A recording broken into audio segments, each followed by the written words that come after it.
بصرہ میں ایک رئیس تھا۔ وہ ایک مرتبہ اپنے باغ میں گیا۔ باغ کا جو باغبان تھا وہ وہیں باغ میں اپنی بیوی بچوں سمیت رہتا تھا۔ اس باغبان کی بیوی حسین و جمیل اور خوبصورت تھی۔ رئیس اس کو دیکھ کر اس پر عاشق ہو گیا اور اس پر ایسا فریفتہ ہوا کہ اس کے ساتھ ناجائز خواہش پوری کرنے کا خیال پیدا ہو گیا۔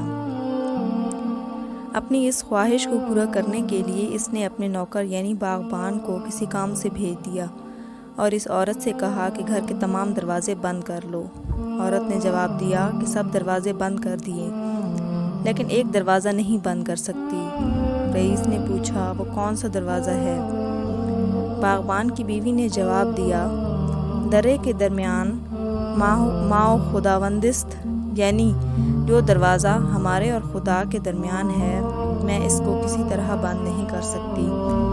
یعنی ہم لوگ دروازے بند کر کے اوروں کی نظر سے اپنے آپ کو چھپا سکتے ہیں، لیکن ہمارے اور اللہ کے درمیان کوئی چیز حائل نہیں۔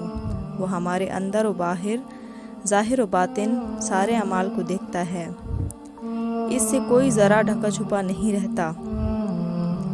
رئیس نے خدا کی اس بندی کا یہ جملہ سنا تو اس پر ایسا اثر ہوا کہ وہ فوراً کانپ اٹھا اور برائی کا ارادہ ختم کر دیا اور خدا سے توبہ کر لی۔